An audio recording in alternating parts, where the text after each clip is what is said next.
अल्लाह कुरान में अपने नबी से फरमाता है वलक़द ऊहिया इलैका व इलल्लज़ीना मिन क़ब्लिका लइन अशरकता लयहबतन्न अमलुक व लतकूनन्न मिनल खासिरीन। ऐ मेरे नबी, ऐ मेरे रसूल, हम आपको भी ये पैगाम दे रहे हैं और आपसे पहले सारे नबियों को ये पैगाम दिया गया कि अगर आपने भी शिर्क कर दिया तो आपकी तमाम नेकियां बर्बाद हो जाएंगी, आपके तमाम अमल बर्बाद हो जाएंगे, वला तकूनन्न मिनल खासिरीन, और आप खसारा उठाने वालों में से हो जाएंगे। ये है हसनैन उर्दू मीडिया। मिला है कि मैं आपके सामने ये बयान करूं कि नई नस्ल को, नौजवान नस्ल को तौहीद की तालीम देना क्यों जरूरी है। अभी आपने मुझसे पहले एक तकरीर सुनी हजरत मौलाना महबूब राही साहब की, तो उन्होंने कहा हमारी कौम के बच्चे तालीम के मैदान में पीछे हैं, यकीनन पीछे, लेकिन एक तालीम ऐसी भी है जो तालीम दुनिया की जिंदगी में तो हमारे काम आएगी ही आएगी, कब्र की तारीकी में भी वही तालीम हमारे काम आएगी, कयामत के दिन भी वही तालीम हमारे काम आएगी, अल्लाह के प्यारे नबी की शफाअत भी वही तालीम हमें दिलाएगी, और वो तालीम है तौहीद की तालीम। मेरे भाइयों, तौहीद क्या है? अगर मैं एक सीधे सादे लफ्जों में कहूं कि हमारी पैदाइश का मकसद, अल्लाह ने हमें पैदा किया है तो ये कायनात अल्लाह तबारक व तआला ने तौहीद के लिए बनाई है। वमा खलक़तुल जिन्ना वल इंसा इल्ला लियअबुदून। ऐ मेरे बंदो, मैंने जिन्नात को और इंसानों को सिर्फ और सिर्फ अपनी तौहीद के लिए पैदा किया है, अपनी इबादत के लिए पैदा किया है। गोया इस आयत का नतीजा ये निकला कि जो इंसान अल्लाह की तौहीद से हट जाता है, अल्लाह के अलावा किसी और के आगे सर झुकाता है, अल्लाह का दर्जा किसी और को देता है, वो इंसान अपनी पैदाइश के मकसद के खिलाफ काम कर रहा है। जिस मकसद के लिए अल्लाह ने पैदा किया है, जिस मकसद के लिए अल्लाह ने बनाया है, उस मकसद को ही वो इंसान पूरा नहीं कर रहा है। अल्लाह ने हमें तौहीद के लिए पैदा किया। अल्लाह ने इस दुनिया में लाखों नबियों को भेजा, उन नबियों की कौमें अलग अलग थी, उन नबियों की शरीयतें अलग अलग थी, लेकिन उन तमाम नबियों में एक चीज ऐसी थी जो कॉमन थी, एक चीज ऐसी थी जो सारे नबियों को एक धागे में पिरो देती है। वो कौन सी चीज थी? वो अल्लाह की तौहीद थी। वलक़द बअसना फी कुल्लि उम्मतिर रसूलन अन इअ्बुदुल्लाह वज्तनिबुत तागूत। हमने हर उम्मत में नबियों को भेजा, रसूलों को भेजा, और हर उम्मत को यही पैगाम दे करके भेजा, अन इअ्बुदुल्लाह वज्तनिबुत तागूत, एक अल्लाह की इबादत करो और गैरुल्लाह की इबादत से अपने दामन को बचाओ। सारे नबियों की दावत तौहीद। और इसीलिए हम कहते हैं कि अगर हमारी दावत और तबलीग में तौहीद नहीं है तो वो दावत और तबलीग नबियों की दावत और तबलीग नहीं है। अगर हम लोगों को तौहीद की तरफ नहीं बुलाते हैं तो फिर हमारी दावत का कोई मतलब नहीं है। मेरे प्यारे साथी, अल्लाह के प्यारे नबी जनाब मोहम्मद रसूलुल्लाह सल्लल्लाहु अलैहि वसल्लम हजरत मुआज इब्न जबल को यमन भेजे। यमन के अंदर अहले किताब रहते, यहूदी रहते, क्रिश्चियन रहते। अल्लाह के नबी फरमाते कि या मुआज इन्नका ताती कौमन अहल किताब। ऐ मुआज, मैं तुमको ऐसे लोगों के पास भेज रहा हूं जो अहले किताब है। अहले किताब मतलब तौरात वाले, इंजील वाले, उनको अल्लाह ताला ने किताब दी थी। ऐ मुआज, मैं तुमको अहले किताब की तरफ भेज रहा हूं, यमन की तरफ भेज रहा हूं।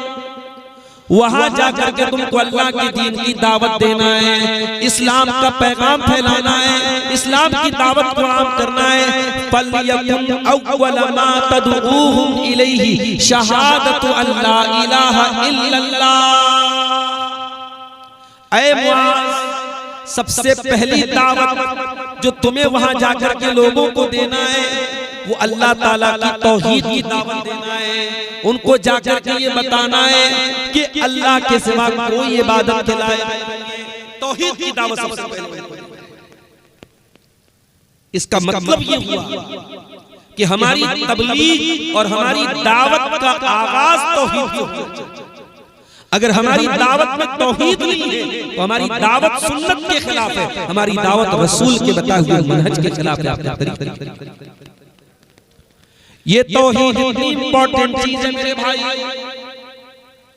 कि अल्लाह तबारक व तआला हमारी कोई भी नेकी कबूल ही नहीं करेगा जब तक तौहीद न हो। तौहीद के बगैर अल्लाह ताला क्या कोई नेकी एक्सेप्ट नहीं की जाएगी। कुरान का 15वां पारा उठाइए, अल्लाह फरमाता है वमन अरादल आखिरता वसअ लहा सअयहा वहुवा मुमिन फउलाइका काना सअयुहुम मशकूरा। ऐ मेरे बंदो, अगर तुम आखिरत में कामयाब होना चाहते हो, जन्नत में जाना चाहते हो, तो पहला काम तो ये करना पड़ेगा, तुम्हें कोशिश करनी पड़ेगी, मेहनत करनी पड़ेगी, अमल करना पड़ेगा। जन्नत तमन्ना करने से नहीं मिलेगी। दुनिया में अगर आप किसी बड़े मकसद के लिए काम करें तो आपको मेहनत भी बड़ी करनी पड़ेगी।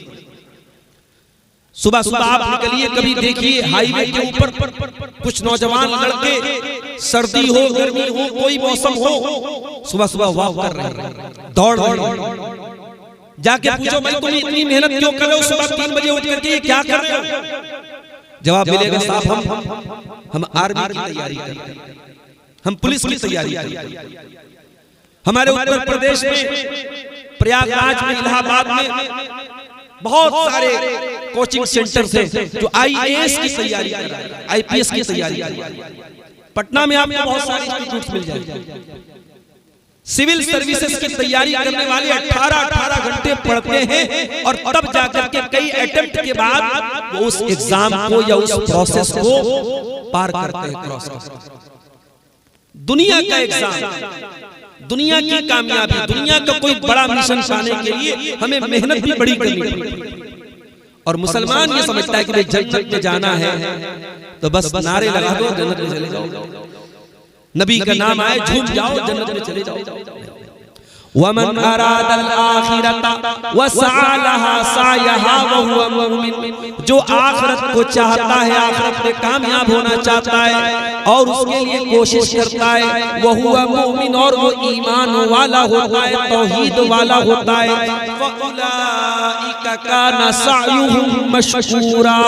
ऐसे लोगों की कोशिश कामयाब होगी, ऐसे लोगों को जन्नत मिलेगी जो ईमान के साथ, तौहीद के साथ नेक अमल करें।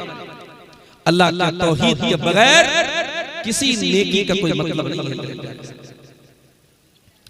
इसीलिए अल्लाह ताला सूरह कहफ की आखिरी आयत में फरमाता है कुल इन्नमा अना बशरुम मिस्लुकुम यूहा इलैया अन्नमा इलाहुकुम इलाहुन वाहिद। ऐ नबी आप फरमा दीजिए कि मैं तुम्हारे जैसा बशर हूँ, जैसे तुम इंसान हो मैं इंसान हूँ। यूहा इलैया, लेकिन फर्क ये है कि मैं अल्लाह का रसूल हूँ, मेरे पास अल्लाह की वही आती है, अल्लाह का रसूल हूँ मैं। अन्नमा इलाहुकुम इलाहुन वाहिद। ऐ नबी आप बता दीजिए कि मेरे पास ये वही आती है कि तुम्हारा माबूद एक है, तुम्हारा रब एक है। फमन काना यरजू लिका रब्बिही, तो जो अपने रब से मुलाकात करना चाहता है, जो जन्नत में जाना चाहता है, वो 2 काम कर ले। जन्नत में जाना है तो 2 काम, इसको नोट कर लो चक नसीरपुर वाले। जन्नत में जाना है तो ये 2 काम करना है, ये अल्लाह कह रहा है। ये सूरह कहफ की आखिरी आयत है, फलियामल अमलन सालिहा। पहला काम तो ये करना है कि जो भी अमल करो वो नेक अमल हो, वो अमल साले हो, उस अमल के ऊपर प्यारे रसूल की मुहर लगी हो, उस अमल के ऊपर कुरान और सुन्नत की मुहर लगी हो। दुनिया किसी अमल को नेक अमल कहती है, वो नेक अमल नहीं है। समाज किसी अमल को नेक अमल कहता है, वो नेक अमल नहीं है। जिस अमल को रसूल ने नेक कहा हो, जिस अमल को सहाबा ने नेक समझ करके किया हो, वही अमल नेक अमल हो सकता है। अभी रजब की 27 तारीख आई, कई लोगों ने मुझसे व्हाट्सएप पर सवाल पूछा, मौलाना साहब 27 रजब को रात में कितनी रकात नमाज पढ़ना, 27 रजब को रोजा रखने की क्या फजीलत है? मैंने कहा कोई फजीलत नहीं। अवाम में मशहूर कर दिया गया कि 27 रजब की तारीख नबी की मेराज की तारीख, जबकि ऐसी बात नहीं है। अल्लाह के प्यारे रसूल सल्लल्लाहु अलैहि वसल्लम को कौन से महीने में मेराज हुई, कौन से साल में मेराज हुई, ये भी श्योर नहीं है। इसका भी कोई ऑथेंटिक प्रूफ नहीं है, कोई सबूत नहीं। और आपने 27 रजब को बाकायदा शबे मेराज बना लिया गया। उस रात में इबादत हो रही है, उस दिन रोजा रखा जा रहा है। अल्लाह कह रहा है फलियामल अमलन सालिहा, अगर कामयाब होना है, अगर अल्लाह से मुलाकात करना है, अगर जन्नत में जाना है, तो जो अमल करो वो नेक अमल करो। और दूसरी कंडीशन क्या है, वला युशरिक बिइबादति रब्बिही अहदा, अपने रब की इबादत में किसी को शरीक मत करना, शिर्क मत करना, तौहीद पर कायम रहना। अल्लाह ताला के यहाँ अगर कामयाब होना है तो नेक अमल करना, नबी की सुन्नत के मुताबिक अमल करना और शिर्क मत करना, ये दो कंडीशन है। इसीलिए अल्लामा इब्न तैमिया रहमतुल्लाह अलैह कहते हैं कि पूरे इस्लाम का खुलासा इस आयत के अंदर बता दिया गया। इसमें दो सवालों का जवाब दे दिया गया, इबादत किसकी, इबादत सिर्फ अल्लाह की, और इबादत कैसी, इबादत रसूल की जैसी। आज अगर कोई नौजवानों से हम पूछें कि भाई तौहीद का मतलब बताओ, यकीन कीजिए हमारे बहुत सारे नौजवान तौहीद का मतलब भी नहीं बताते। हमारे बहुत सारे नौजवानों को तौहीद के बारे में कुछ मालूम ही नहीं। बस मुसलमान के घर में पैदा हुए और चंद चीजों को अपना लिया और साहब मोमिन हो गए, मुसलमान हो गए। अरे तेरे दीन की बुनियाद है तौहीद, तेरे दीन में कामयाबी का दारो मदार है इस तौहीद पर, और तू तौहीद के बारे में कुछ नहीं जानता। मेरे प्यारे साथी, मरने के बाद जब हम कब्र में जाएंगे, कब्र में अल्लाह के नबी फरमाते मुनकर नकीर आएंगे, दो फरिश्ते आएंगे और वो सवाल करेंगे। अब्दुल गफ्फार साहब से भी सवाल किया जाएगा, मौलाना जमील अख्तर शफीक साहब से भी सवाल किया जाएगा, आपसे भी सवाल होगा, आलिम से भी होगा, जाहिल से भी होगा। तमाम लोगों को 3 सवालों को फेस करना पड़ेगा कब्र के अंदर। फरिश्ता पूछेगा पहला सवाल, मन रब्बुका, तेरा रब कौन है। हमें तो लगता है साहब बड़ा सिंपल सवाल है, फट से जवाब दे देंगे हमारा रब अल्लाह। नहीं, ये इतना सिंपल सवाल नहीं है कि आपसे पूछा गया आपने बता दिया। अल्लाह के नबी फरमाते मोमिन कहेगा रब्बी अल्लाह, मेरा रब अल्लाह है।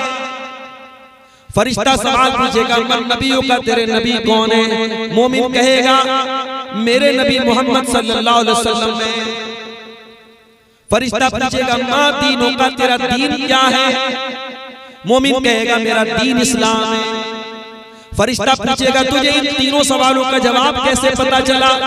बंदा कहेगा, मोमिन कहेगा करातु किताब अल्लाह, मैंने अल्लाह की किताब को पढ़ा था, मैंने कुरान को पढ़ा था, कुरान पर गौर किया था, कुरान को जाना था, कुरान को समझा, मुझे कुरान से इन तीनों सवालों का जवाब पता चला।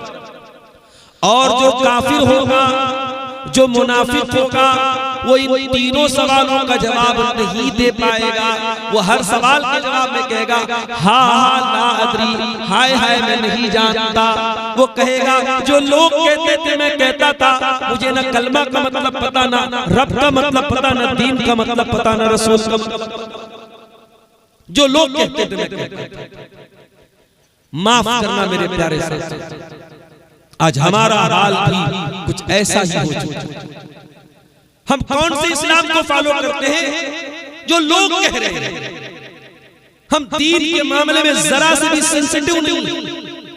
तौहीद जैसी अहम चीज हमारा नौजवान तौहीद के बारे में नहीं जानता।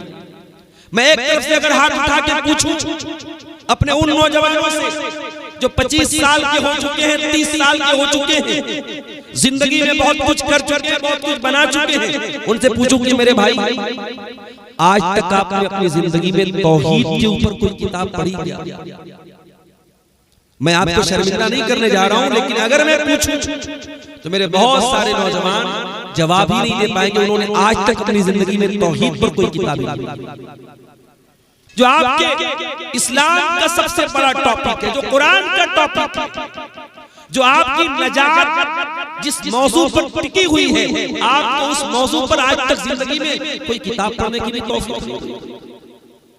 भाई कौन सी चीज है जो आपके बीच में और एक गैर मुस्लिम के बीच में डिफरेंस है? क्या वो ऊपर वाले को नहीं मानता? मानता तो है। बनारस से पटना आने में मेरी हालत खराब हो गई। ट्रेन में रश इतना था, एसी में टिकट था, मैं ट्रेन में चढ़ नहीं पाया। क्यों साहब? गंगा नदी में डुबकी लगा लगा के हमारे गैर मुस्लिम भाई आ रहे हैं, पूरी ट्रेनें भरी। आपका क्या ख्याल है? वो सिर्फ घूमने फिरने जा रहे हैं? उनका अकीदा तो यही कि साहब वो ऊपर वाले को खुश करने जा रहे हैं, अपने भगवान को, अपने रब को राजी करने जा रहे हैं। दुनिया में करोड़ों लोग ऐसे हैं जो किसी पेड़ के आगे हाथ जोड़ रहे हैं, किसी शर्मगाह की इबादत कर रहे हैं, किसी गाय का पेशाब पी रहे हैं, किसी जानवर के आगे सर झुका रहे हैं। उन सब के यहाँ रब का तसव्वुर है, उन सब के यहाँ गॉड का तसव्वुर है, उन सब के यहाँ भगवान का तसव्वुर है। तो फिर आप में उनके में उनके दरमियान फर्क क्या है? डिफरेंस क्या है? अंतर क्या है? आप में और उनमें फर्क ये है कि आप अल्लाह को वैसे मानते हैं जैसे अल्लाह ने मानने को। अल्लाह को तो मानते। क्या ईसाई अल्लाह को मानते? ईसाई अल्लाह को मानते। ईसाइयों से पूछो भाई अल्लाह है कि नहीं? यकीनन वो अल्लाह को मानते। तो फिर हमारे और इनके बीच में फर्क क्या है? वो कहते हैं ईसा मसीह अल्लाह के बेटे हैं, और हम क्या कहते हैं? कुल हुवल्लाहु अहद अल्लाहुस समद लम यलिद व लम यूलद व लम यकुल लहू कुफुवन अहद। हम जिस अल्लाह को मानते हैं उस अल्लाह की शान ये कि अल्लाह एक है, अल्लाह समद, अल्लाह बेनियाज है, उसको किसी के सहारे की जरूरत नहीं है, किसी की मदद की जरूरत नहीं है। लम यलिद, वो न किसी का बेटा है न किसी का बाप है। लम यलिद व लम यूलद, न उसने किसी को जन्म दिया है न उसको किसी ने जन्म दिया है। व लम यकुल लहू कुफुवन अहद, और उसके बराबर कोई नहीं, उसके इक्विवेलेंट कोई नहीं, उसके मुसावी कोई नहीं। हमारा अकीदा ये चीज है जो हमें दूसरों से अलग अलग। दुनिया वालों के यहाँ ऊपर वाले को खुश करना है, नंगे रहो। भाई एक बड़ी तादाद में प्रयागराज में नंगे लोग पहुंचे, सर से पैर तक मादरजाद नंगे, औरतें आकर के उनकी शर्मगाह खुली है, उनको देख करके हाथ जोड़। हमारी और आपकी तो आंखें बंद हो जाएगी हमारे शर्म। हम तो ये मंजर देख करके या तो हमें हंसी आएगी या अफसोस होगा कि भाई ये क्या हो रहा है, मगर वो उसको भक्ति समझ रहा है, वो उसको इबादत समझ रहा है। और जब हम ये मंजर देखते हैं मेरे प्यारे से, हम अल्लाह का शुक्र अदा करते हैं, हमारा दिल शुक्र के जज्बे से भर जाता है कि अल्लाह दुनिया के करोड़ों इंसानों में तूने हमें तौहीद की नेमत से नवाजा। अल्लाह इसमें हमारा तो कोई कमाल नहीं था। हम चक नसीरपुर के गांव में पैदा हुए, कोई पटना में पैदा हुआ, कोई बनारस में पैदा हुआ, मुसलमान के घर में पैदा हुआ, ला इलाहा इल्लल्लाह पढ़ रहा है, नमाज पढ़ रहा है। अल्लाह चाहता हमें गोपाल दास के घर में पैदा कर देता, अल्लाह चाहता हमें भगवान दास के घर में पैदा कर देता, हम भी गाय का पेशाब पी रहे होते। इसमें हमारा कौन सा कमाल है? ये उस अल्लाह का करम है, उसने तौहीद की दौलत से हमें नवाजा है। इसीलिए जब जन्नती जन्नत में जाएंगे, जन्नती अल्लाह ताला का शुक्रिया अदा करते हुए कहेंगे अल्हम्दुलिल्लाहिल्लज़ी हदाना लिहाज़ा वमा कुन्ना लिनहतदिया लौला अन हदानल्लाह। तमाम तारीफ़ें उस अल्लाह के लिए हैं जिसने हमको तौहीद की नेमत से नवाजा, हिदायत की नेमत से नवाजा। वमा कुन्ना लिनहतदिया लौला अन हदानल्लाह, अगर अल्लाह हमें हिदायत न देता तो हम हिदायत नहीं पा सकते थे। दुनिया की सबसे बड़ी नेमत हिदायत की नेमत है मेरे प्यारे। इसीलिए 5 टाइम की नमाज में हम बार बार अल्लाह से क्या कहते हैं, इहदिनस सिरातल मुस्तकीम, आय अल्लाह तू सिरात मुस्तकीम पर हमको चला, सिरातल लज़ीना अनअमता अलैहिम, आय अल्लाह तू उनके रास्ते पर चला जिन पर तेरा इनाम हुआ, तू नबियों के रास्ते पर चला, तू सिद्दीकीन के रास्ते पर चला, तू शुहदा के रास्ते पर चला, तू सालिहीन के रास्ते पर चला, गैरिल मग़दूबि अलैहिम वलद्दाल्लीन, आय अल्लाह उनके रास्ते पर न चला जिनके ऊपर तेरा गजब नाजिल हुआ, उनके रास्ते पर न चला जो भटक गए, जो गुमराह।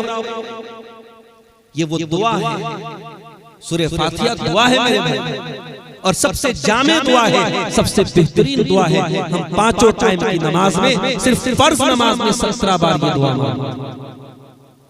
इतनी बड़ी नेमत है हिदायत, ये नेमत हमें फ्री में मिली, बैठे बिठाए मिली। तौहीद की ये दौलत हमने कुछ खो करके हासिल की। हमें न जान कुर्बान करनी पड़ी, न माल कुर्बान करना पड़ा, न बच्चे कुर्बान करने पड़े, न परिवार कुर्बान करना पड़ा। इस नेमत की कदर पूछना है तो सहाबा किराम ने इस तौहीद के लिए क्या नहीं लुटाया मेरे भाई। आज अल्लाह जब अखबारों में हम इस तरीके की खबरें पढ़ते हैं कि हमारी कोई मुसलमान बहन नुसरत जहां से निशा सिंह बन गई, आयशा से स्मृति बन गई, फातिमा से पूजा बन गई, जब इस तरीके की खबरें हम मीडिया पर पढ़ते और सुनते हैं, वल्लाह कलेजे को तकलीफ पहुंचती, दिल को दर्द होता है कि आज ये कौम कहां पहुंच गई मेरे साथ। कि तौहीद की ये दौलत और तौहीद की ये नेमत इतनी हकीर है, इतनी मामूली है कि किसी के प्यार और मोहब्बत के जाल में फंस करके हमारी कोई बहन बड़ी आसानी से इस दौलत का सौदा कर। आज हमारे बहुत सारे नौजवान जो कॉलेजों में पढ़ रहे हैं, जो यूनिवर्सिटीज में पढ़ रहे हैं, मुसलमान घर में पैदा हुए, बाप दादा मुसलमान, लेकिन वो लड़का जब कॉलेज में पढ़ने लगा, यूनिवर्सिटी में पढ़ने लगा, थोड़ा एजुकेटेड हो गया, तो वो अल्लाह पर सवाल उठाता, उसको इस्लाम की बेसिक बातों और इस्लाम के फंडामेंटल्स पर उसको शक होने लगता है, वो एथिज्म का शिकार हो जाता है, वो मुल्हिद हो जाता है, वो मुर्तद हो जाता है। ये हालात क्यों आ रहे हैं? हालात इसलिए पैदा हुए क्योंकि बुनियाद कमजोर है। मैं मना नहीं करता कि आप अपने बच्चों को कॉन्वेंट में न पढ़ाएं, आप अपने बच्चों को आला तालीम न दिलाएं, उनकी बुनियाद इतनी मजबूत कर दो कि आपका बच्चा दुनिया के किसी कोने में चला जाए, तरक्की के किसी शोबे में चला जाए, आपका बच्चा अल्लाह की तौहीद को न भूले, आपकी बेटी अपने रब की तौहीद से कोई कॉम्प्रोमाइज नहीं। और याद रखो मेरे साथ, आपके बेटे बेटियां अगर दुनिया में आला तालीम हासिल कर भी ले, दुनिया में आला मकाम हासिल कर भी ले, आला ऑफिसर बन जाए, ऊंची कुर्सियों पर चले जाएं, अगर तौहीद को गंवा देते हैं, ईमान को गंवा देते हैं, अगर शिर्क और कुफ्र की कीमत पर उनको ये तमाम चीजें मिलती हैं, माफ करना मेरे प्यारे साथियों, हमारी कौम को ऐसी तरक्की नहीं चाहिए, नहीं चाहिए हमारी कौम को ऐसी तरक्की। हम भिखारी बने रहे, हम गरीब रहे, हमारे पास रहने को मकान न हो ढंग के, अगर हमारे पास अल्लाह की तौहीद है हम कामयाब हैं मेरे साथ। और हमारे पास अरबों की संपत्ति हो जाए, जमीन और जायदाद की कमी न हो, हमारे नौजवान आला सर्विस वाले हो जाएं, सब कुछ हो जाए, अगर तौहीद को गंवा करके ये चीजें मिल रही हैं तो हम ये हमारे लिए फायदे का सौदा नहीं, घाटे का सौदा। कल कयामत के दिन अल्लाह पूछेगा, ऐ मेरे बंदे तू क्या लाया?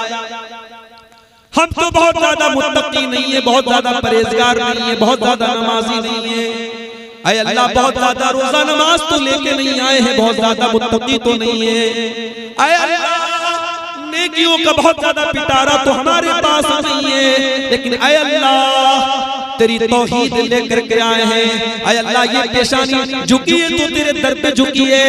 ऐ अल्लाह अगर बड़ाई बयान की है तो तेरी बयान की है। ऐ अल्लाह अगर हाथ उठाए तो तेरी बारगाह में उठाए। ऐ अल्लाह तेरी तौहीद से कभी कोई समझौता नहीं किया है, तेरी तौहीद को कभी नहीं छोड़ा है। अगर ये दौलत हम लेके जाएंगे, अब अल्लाह का ऐलान, इन्नल्लज़ीना कफ़रू व मातू व हुम कुफ़्फ़ार फलन युक़बल मिन अहदिहिम मिल्उल अर्ज़ि ज़हबा। ऐ मेरे बंदो, जो लोग ईमान के बगैर दुनिया से चले गए, कुफ्र की हालत में मर गए, अगर वो जमीन भर के सोना भी लेके आ जाए, उनके पास जमीन भर के सोना भी आ जाए, और अल्लाह के अजाब से बचने के लिए, जहन्नम से बचने के लिए अगर वो जमीन भर के सोना भी दे दे, उनका जमीन भर के सोना भी अल्लाह कबूल नहीं करेगा। अगर तौहीद नहीं है, अगर ईमान नहीं है, तो जमीन भर के सोना भी लेके आने वाला कामयाब नहीं होगा। इसलिए मेरे नौजवानों, तौहीद का इल्म हासिल। दो किताबें रिकमेंड करता हूं, और अगली बार चक नसीर पुराऊंगा तो पूछूंगा कि किस लड़के ने ये किताबें पढ़ी हैं, किस नौजवान ने किताबें पढ़ी। दो बेहतरीन किताबें रिकमेंड करता हूं आपको तौहीद के मौजूद, इसलिए कि तकरीर में आधा घंटे की, 1 घंटे की तकरीर में तौहीद के तमाम पहलू बयान किए जा सकते हैं, तौहीद की फजीलत बयान की जा सकती है, तौहीद की अहमियत बयान की जा सकती है, मगर तौहीद का मतलब क्या है, शिर्क का मतलब क्या है, कौन कौन सी चीजों से तौहीद में कमी आती है, ये पूरा एक टॉपिक है। इस पर 2 किताबें आपको बताऊं, एक अरबी में है, एक उर्दू में है। अरबी वाली किताब का भी उर्दू में तर्जमा हो चुका है। एक किताब का नाम है किताब तौहीद। राइटर कौन है? शेख मोहम्मद बिन अब्दुल वहाब रहमतुल्लाहि अलैह, जिनके जरिए अल्लाह ताला ने बिलाद हरमैन में और सरजमीन हिजाज में शिर्क व बिदअत को खत्म करने का बहुत बड़ा काम किया। ये कौन शख्सियत थी मोहम्मद बिन अब्दुल वहाब रहमतुल्लाह अलैह की?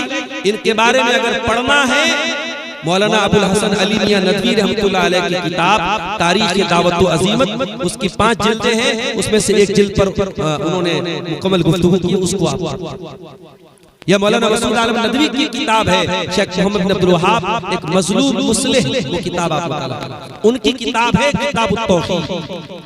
और हिंदुस्तान की सरजमीन पर तौहीद के मौजू पर बड़ी साफ सुथरी और निखरी हुई किताब है तक़वियतुल ईमान, जिसके राइटर हैं अल्लामा शाह इस्माइल शहीद रहमतुल्लाह अलैह। ये 2 किताबें आपको जरूर अपने मुताले में।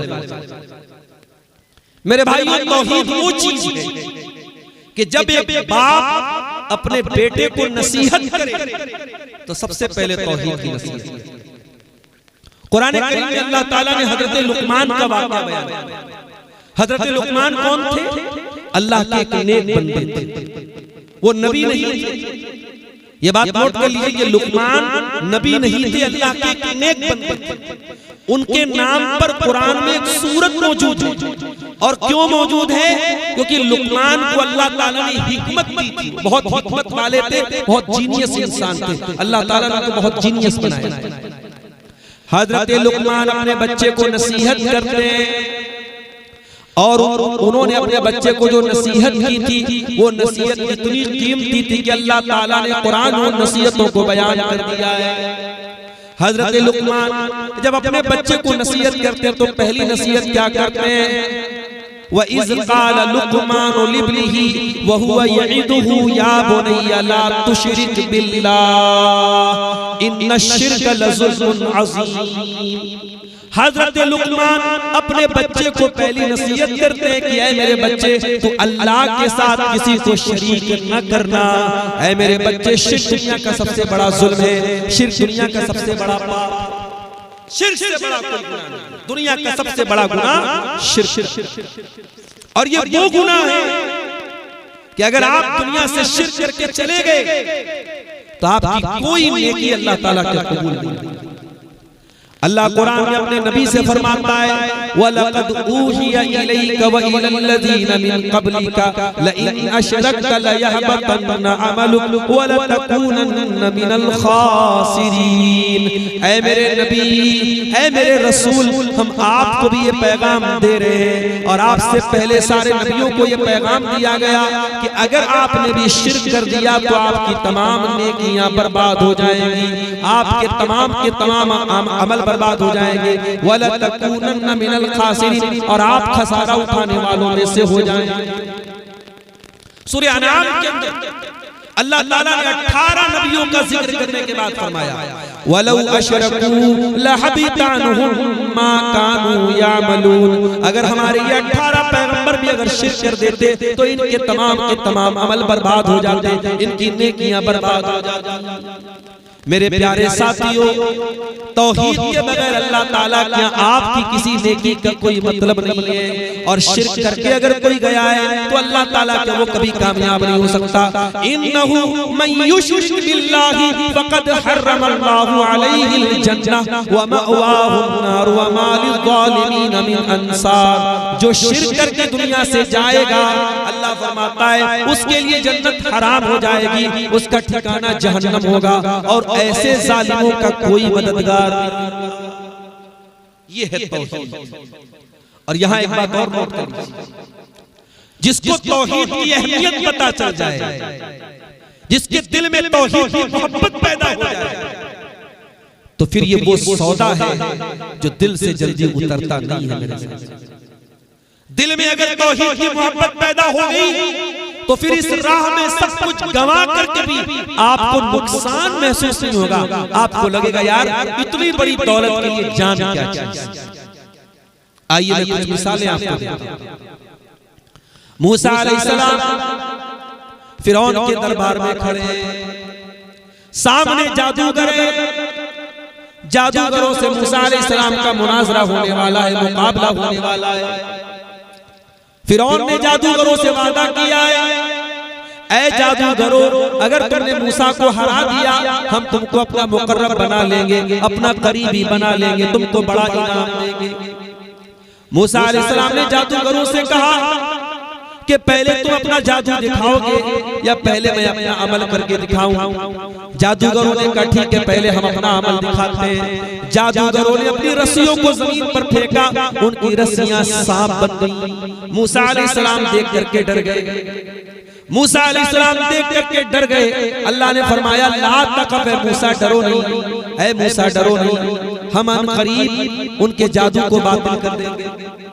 अल्लाह ने मूसा अलैहिस्सलाम को हुक्म दिया कि ऐ मूसा अपने असा को, अपनी लाठी को जमीन पर डाल। हजरत मूसा अलैहिस्सलाम ने जैसे अपने असा को जमीन पे डाला, फइदा हिया हय्यतुन तसा, तो उनकी लाठी एक बहुत बड़ा अज़दहा बन गई, एक बहुत बड़ा सांप बन गई, और उनके उस सांप ने उन जादूगरों के सारे बनावटी सांपों को खत्म कर दिया।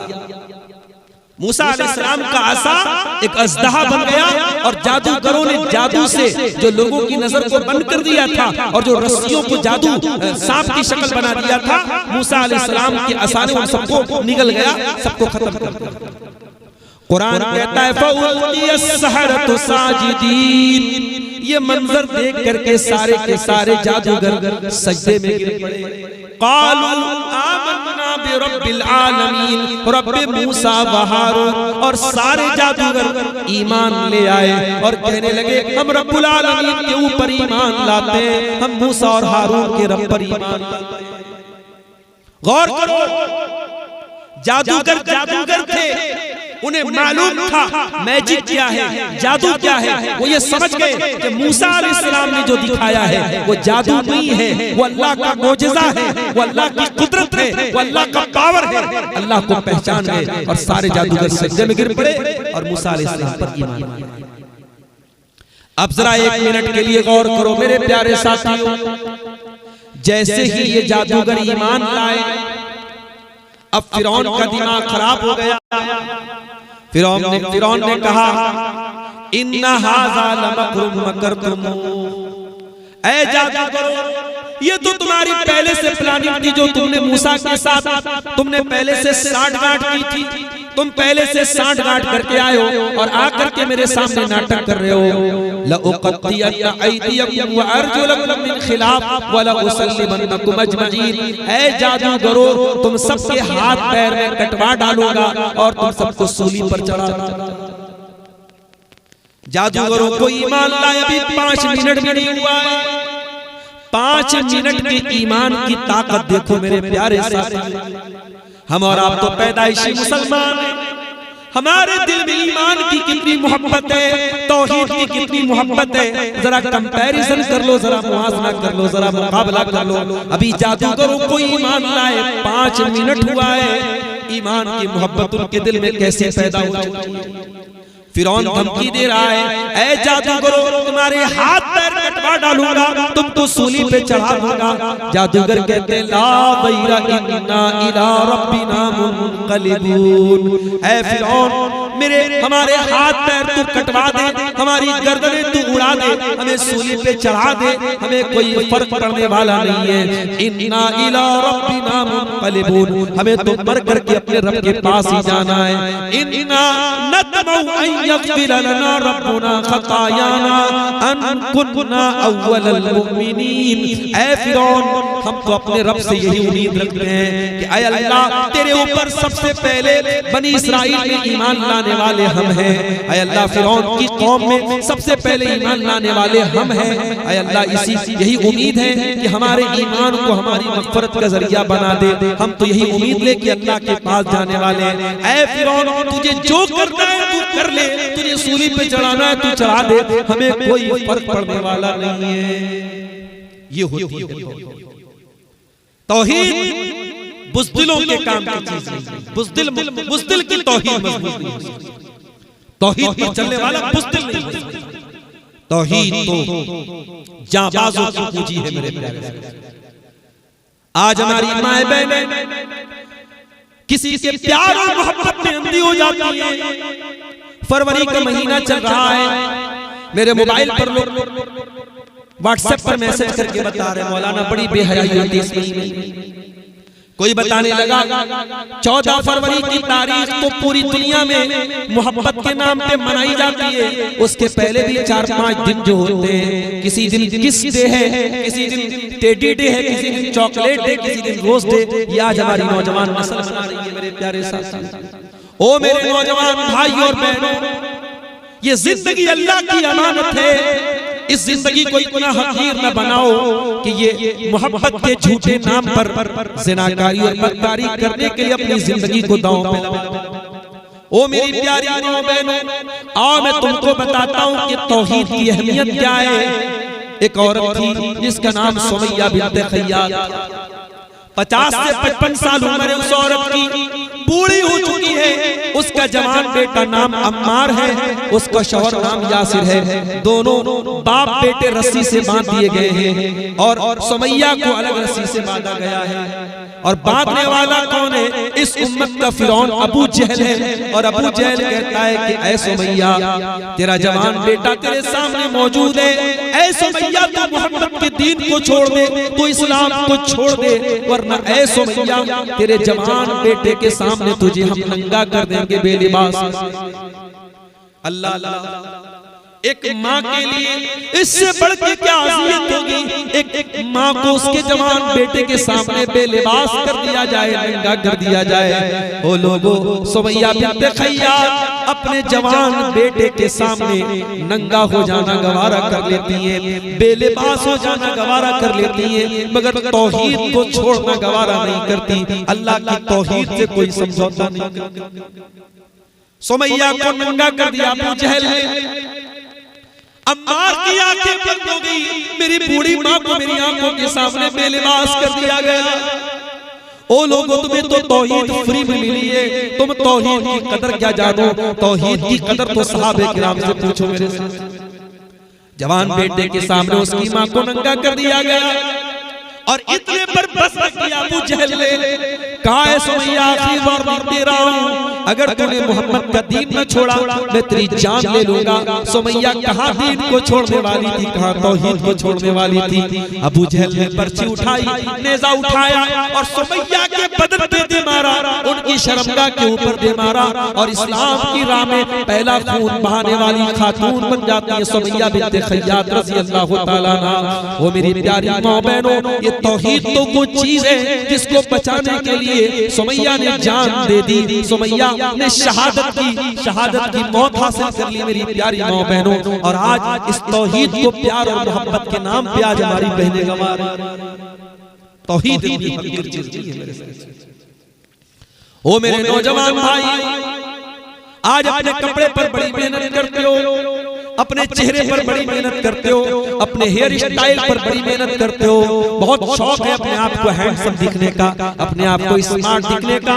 आओ मैं तुम्हें एक नौजवान से मिलाता हूँ, उस नौजवान का नाम है बिलाल इब्न रुबा। बिलाल इब्न रुबा हबशा का रहने वाला काला कलूटा गुलाम है। वो कोई हैंडसम नहीं है, कोई स्मार्ट नहीं है, वो तुम्हारी तरह कोई अच्छा हेयर स्टाइल का मालिक नहीं है, लेकिन हाँ बिलाल काला तो है, बिलाल का शरीर तो काला है, मगर बिलाल के सीने में जो दिल है वो दिल अल्लाह ताला की मोहब्बत से मामूर है, वो दिल अल्लाह ताला की तौहीद से मामूर है। बिलाल का मालिक उमैया बिन खल्फ अरब के तपते हुए सहरा पर बिलाल को लेटा देता है और बिलाल के सीने पर गर्म पत्थर रख देता है और बिलाल से कहता है कि बिलाल हम तुझे ये टॉर्चर करना बंद कर देंगे, हम तुझे ये तकलीफें देना बंद कर देंगे। ऐ बिलाल बस तू अल्लाह ताला की तौहीद से बाज आ जा, तो तौहीद को छोड़ दे, तू इस्लाम को छोड़ दे। ऐ बिलाल हम तुझे तकलीफ देना छोड़ देंगे। बिलाल गरम पत्थर उसके सीने पर रखा हुआ है, बिलाल की पीठ सहरा की रेत से पिघल रही है, मगर बिलाल की ज़बान से अच्छे तरीके से आवाज भी नहीं निकल रही है। मगर मेरे प्यारे साथियों, बिलाल को पता है कि तौहीद की क्या अहमियत है। बिलाल उस नाजुक मोड़ पर भी कहते हैं अहद अहद अहद, मेरा अल्लाह एक है, मेरा रब एक है, उस एक अल्लाह की तौहीद से कोई समझौता करने वाला नहीं। तौहीद तो ये है कि खुदा हश्र में कह दे ये बंदा दो आलम से खफा मेरे, सारी दुनिया को नाराज करके अल्लाह को राजी कर लेना, ये तौहीद है मेरे प्यारे साथियों। और ये तौहीद का पाठ पढ़ाया जनाब मोहम्मद रसूलुल्लाह सल्लल्लाहु अलैहि वसल्लम ने और आपके सहाबे किराम ने इस पाठ को सीखा है। हजरत सुहैब रूमी को देखो मेरे भाई, सुहैब रूमी रज़ी अल्लाह ताला अन्हु जब मक्का छोड़ करके मदीना हिजरत करके जाने लगे, अपना सारा माल लेकर के जा रहे थे, अपने सारे जिंदगी भर की गाड़ी कमाई लेकर के जा रहे थे। मक्का के काफिरों ने कहा सुहैब ये क्या लेके जा रहे हो? कहा लोगों में अपनी कमाई अपने साथ लेके जा रहा हूँ। कहाँ जा रहे हो? कहा मैं यस्रिब जा रहा हूँ, अपने नबी के शहर मदीना जा रहा हूँ, अपने नबी के पास जा रहा हूँ। मक्का वालों ने कहा ऐ सुहैब अतैतना सुलूकल्ला मालक, ऐ सुहैब जब तुम मक्का में आए थे तो गरीब थे, फकीर थे, तुम्हारे पास फूटी कौड़ी भी नहीं थी, तुमने हमारे बीच में रह के पैसा कमाया और आज ये सारा पैसा तुम मदीना लेके जाना चाहते हो। ऐ सुहैब हम तुम्हें एक फूटी कौड़ी लेके जाने नहीं। काफिर क्या चाहता हो? कहा ऐ सुहैब तुम्हें अपना ये माल हमारे हवाले करके जाना पड़ेगा। ओ कारोबार करने वालों, ओ बिजनेस करने वालों, आज दीन के लिए पैसा खर्च करने की बात आती है तो हमारी तो जान निकलने लगती है। हाँ, हराम चीजों पर पैसा खर्च करना हो, अय्याशियों पर पैसा खर्च करना हो, शराब और शबाब पर पैसा लुटाना हो तो मुसलमान के पास पैसे की कमी नहीं है, मगर दीन के नाम पर पैसा खर्च करने की बात आए तो नानी मरने लगती है। ओ लोगों आओ जरा जज्बा देखो सुहैब रूमी का। सुहैब रूमी ने एक पल के लिए नहीं सोचा, एक मिनट के लिए नहीं सोचा और अपनी जिंदगी भर की सारी गाड़ी कमाई मक्का के उन काफिरों के हवाले कर दी और खाली हाथ वो मक्का से मदीना 480 किलोमीटर का सफर तय करके पहुंचे। जब मदीना पहुंचे, अल्लाह के प्यारे नबी फजर की नमाज पढ़ा रहे थे। सुहैब रूमी रज़ी अल्लाह ताला अन्हु मस्जिद में आए और फजर की जमात में शामिल हो गए। अल्लाह के प्यारे नबी सलाम फेरते हैं, आपकी आदत थी सलाम फेरने के बाद आप मुक्तदियों की तरफ अपना चेहरा कर लेते थे, सहाबा की तरफ अपना चेहरा कर लेते थे। आपने जैसे ही सहाबे किराम की तरफ अपना चेहरा किया, आपकी नजरें सुहैब रूमी पर पड़ी, आप खड़े हो गए, आपने सुहैब रूमी को गले से लगाया, आपने मुआनका किया और आपने कहा, ऐ सुहैब तुम जो कुर्बानी दे करके आए हो अल्लाह ताला की तरफ से मुझे सब बता दिया जा चुका है। ऐ सुहैब रबीहतल बैया, रबीहतल बैया, ऐ सुहैब तुमने कोई घाटा नहीं, तुमने कोई घाटा नहीं सहा है, तुमने मुनाफे का सौदा किया है, तुम फायदे का सौदा करके आए हो, तुमने तौहीद को बचा लिया, तुमने ईमान को बचा लिया। अरे जिंदगी भर की कमाई चली गई तो क्या चली गई, अगर तौहीद बच गई तो ये घाटे का नहीं, मुनाफे का सौदा। काश मेरे साथ इस तौहीद की अहमियत हमें मालूम। एक हदीस आपको सुनाना चाहता और बड़ी अजीब व गरीब ये हदीस है, और हो सकता है इस हदीस को सुनने के बाद कुछ लोग गलतफहमी के भी शिकार हो जाएं, मैं उसकी भी वजाहत आपके सामने करूंगा इंशाअल्लाह। हदीस कहां पर मौजूद है? ये तिरमिजी के अंदर ये हदीस और सही सनद से ये हदीस आई है। अल्लाह के प्यारे नबी फरमाते हैं, कयामत के दिन एक इंसान आएगा, बहुत बड़ा गुनहगार होगा, इतने गुनाह होंगे उसके कि 99 रजिस्टर होंगे उसके गुनाहों के, और हर रजिस्टर इतना लंबा चौड़ा होगा कि जहां तक निगाह जाएगी वहां तक उसका रजिस्टर जा रहा होगा। और ऐसे 99 रजिस्टर, उन 99 रजिस्टरों में उसके गुनाह भरे होंगे, उसके काले करतूत भरे होंगे, उसके गुनाह भरे होंगे। अल्लाह पूछेगा, मेरे बंदे ये इतने सारे गुनाह तू करके आया है, अज़लमका कतबती अल हाफिज़ून, ऐ मेरे बंदे सच बताना, कहीं ऐसा तो नहीं कि मेरे गुनाह लिखने वाले फरिश्तों ने, नेकी लिखने वाले फरिश्तों ने तेरे साथ कोई अत्याचार कर दिया है, तेरे साथ कोई जुल्म कर दिया है, कहीं ऐसा तो नहीं कि कुछ गुनाहों को ज्यादा लिख दिया है, सच बताना ऐ मेरे बंदे, क्या मेरे फरिश्तों ने तेरे ऊपर कोई जुल्म तो नहीं किया है? बंदा कहेगा, अल्लाह तेरे फरिश्तों ने कोई जुल्म नहीं किया। फिर अल्लाह पूछेगा, अलका उज़्र, क्या तेरे पास कोई उज़्र है, कोई बहाना है, कोई एक्सक्यूज है? बंदा कहेगा, अल्लाह मेरे पास कोई उज़्र नहीं है, मैं मानता हूँ, मैं तस्लीम करता हूँ, मैं एक्सेप्ट करता हूँ, मैं स्वीकार करता हूँ, ये सारे गुनाह मैंने किए। अल्लाह फरमाएगा, मेरे बंदे कोई बात नहीं, आज तेरे ऊपर कोई जुल्म नहीं होगा। फिर अल्लाह ताला मीज़ान अमल पर, उस तराजू पर जिस तराजू पर हम सब के गुनाहों को और नेकियों को तौला जाएगा, और वो तराजू कैसा तराजू होगा मेरे प्यारे भाइयों? हाय हाय, दुनिया में सबसे बड़ा तराजू सोनार का तराजू होता है, सबसे खतरनाक तराजू तो सोनार का तराजू होता है। सोनार अपने तराजू पर औरतों के नाक की नथिया रख के बता देता है कि उस नाक की नथिया का वजन कितना है, लेकिन अल्लाह का तराजू कैसा होगा? अल्लाह कुरान में फरमाता है, अल्लाह कुरान के 18वें पारे में फरमाता है, वनज़उल मवाज़ीनल क़िस्त लियौमिल क़ियामा, हम क़यामत के दिन इंसाफ का तराजू रखेंगे, फला तुज़लमु नफ्सुन शैया, और उस तराजू पर किसी के साथ कोई जुल्म नहीं होगा। व इन काना मिस्काल हब्बतिन मिन खरदलिन अतैना बिहा व कफा बिना हासिबीन, एक राई के दाने के बराबर तुमने कोई अमल किया होगा, रात में किया होगा, दिन में किया होगा, एक राई के दाने के बराबर भी अगर तुमने कोई अमल किया है, अल्लाह के तराजू पर सामने आ जाएगा। अल्लाह हिसाब लेगा तो एक एक चीज का हिसाब। दुआ करो अल्लाह हम सबका आसान हिसाब ले मेरे साथ, अल्लाह हमारा आसान हिसाब ले, वरना एक एक चीज का हिसाब लिया जाएगा तो हम तो हलाक हो जाएंगे। अल्लाह के नबी फरमाते हैं, उस इंसान के गुनाहों के 99 रजिस्टर तराजू के एक पलड़े पर रखे जाएंगे, और उसके बाद जो नेकियों का पलड़ा होगा, उस पलड़े के ऊपर एक छोटा सा कार्ड रखा होगा, जिस कार्ड के ऊपर ला इलाहा इल्लल्लाह लिखा होगा। वो इंसान इतना बड़ा गुनहगार था, लेकिन मरने के पहले वो सच्ची तौहीद वाला बन गया था, ला इलाहा इल्लल्लाह के रास्ते पर आ गया था, तौहीद के रास्ते पर आ गया था, और तौहीद का इकरार करने के बाद और अल्लाह की तौहीद का कलमा पढ़ने के बाद कोई इंसान अल्लाह को प्यारा हो गया था, उसको कोई नेकी करने का मौका भी नहीं मिल पाया था। इसलिए उसके नाम आमाल में नेकियों के पलड़े में बस वही एक कार्ड होगा जिस कार्ड के ऊपर ला इलाहा इल्लल्लाह लिखा था और बाकी कोई नेकी उसके नाम आमाल में नहीं थी। अल्लाह के नबी फरमाते जब तराजू को तौला जाएगा तो 99 गुनाहों का रजिस्टर देखकर और उधर एक छोटा सा कार्ड देख करके वो बंदा कहेगा ऐना हाज़िही सिजिल्लातु मा हाज़िहिल बताक़ा, ये छोटा सा कार्ड मुझे कहां तक बचा पाएगा, मेरे गुनाहों के 99 रजिस्टर है, ऐ अल्लाह ये छोटा सा कार्ड मुझे कहां से बचा पाएगा। अल्लाह के नबी फरमाते जब तराजू पर तौला जाएगा फताशतिस सिजिल्लात, तो गुनाहों के 99 रजिस्टर हल्के पड़ जाएंगे और तौहीद वाला कार्ड भारी पड़ जाएगा। इसलिए कि अल्लाह की तौहीद से ज्यादा वजनदार कोई चीज नहीं है। अल्लाह, ये है तौहीद। ये तौहीद अगर है तो जन्नत की गारंटी है। अल्लाह तबारक व तआला की मशीयत के ऊपर है।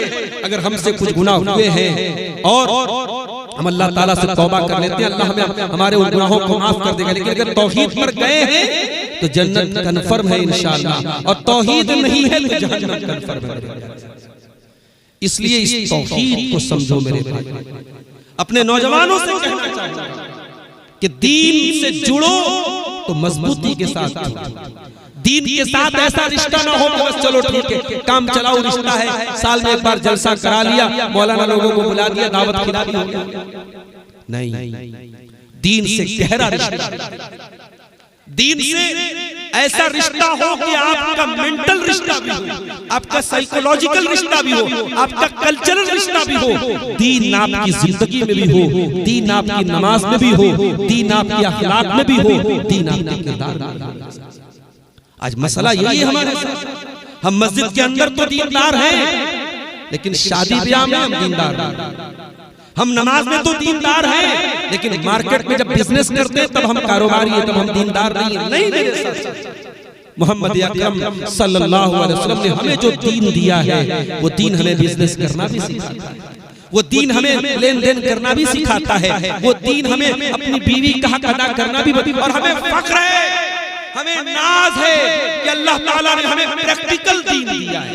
हमारे दीन का कोई हुक्म ऐसा नहीं है जो इंसानी फितरत के खिलाफ। भाई आप देखिए अगर हमारे दीन में भी होता कि नंगे रहो तो ऊपर वाला खुश हो जाएगा, नऊजुबिल्लाह, तो कितना अजीब अजीब। आज ये नंगे लोगों को देख करके हमें और आपको अजीब लगता है कि नहीं लगता है?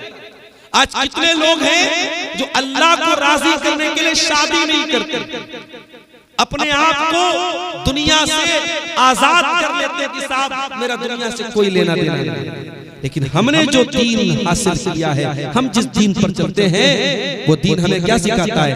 रब्बना आतिना फिद दुनिया हसना व फिल आखिरति हसना व क़िना अज़ाबन नार। ऐ परवरदिगार तू दुनिया की भी भलाई हमको अता फरमा और आखिरत की भी भलाई तू हमको अता फरमा और जहन्नम के अजाब से तू हमको बचा ले। हम जिस नबी का कलमा पढ़ते हैं उस नबी ने शादी भी की, उस नबी को बच्चे भी हुए, वो नबी एक बेहतरीन शौहर भी थे, वो नबी एक बेहतरीन बाप भी थे, वो नबी एक बेहतरीन बेटे भी थे, वो नबी लक़द कान लकुम फी रसूलिल्लाहि उस्वतुन हसना।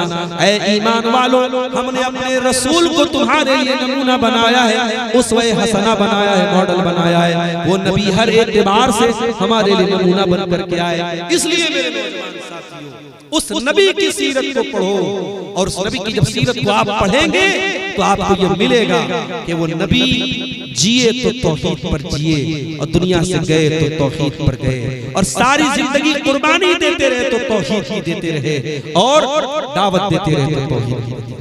इसलिए तौहीद को मेरे प्यारे साथियों अपनी जिंदगी का एक मरकज बना लो, एक नारा बना लो, एक मिशन बना लो।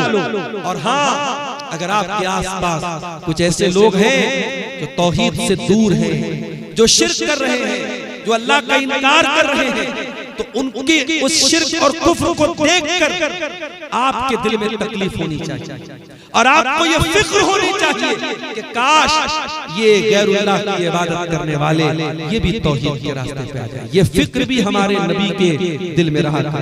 आखिरी बात कह के बात खत्म कर रहा हूं कि अल्लाह ताला ने अपने प्यारे रसूल सल्लल्लाहु अलैहि वसल्लम की एक खुसूसियत भी बयान की है। फलअल्लका बाक़िउन नफ्सका अला आसारिहिम इल्लम युमिनु बिहाज़ल हदीस असफा।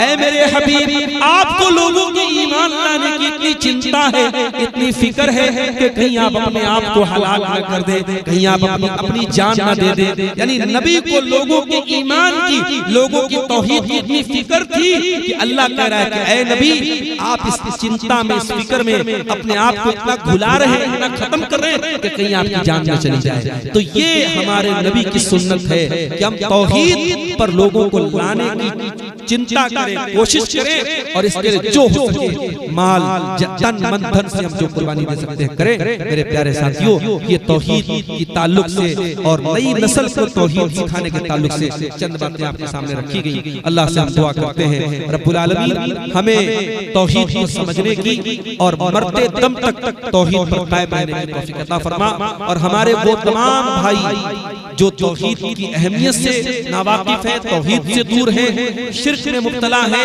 किसी भी तरीके से अल्लाह तबारक व तआला की शान में जो चीजें मुनासिब नहीं है उनके वो मुर्तकिब है।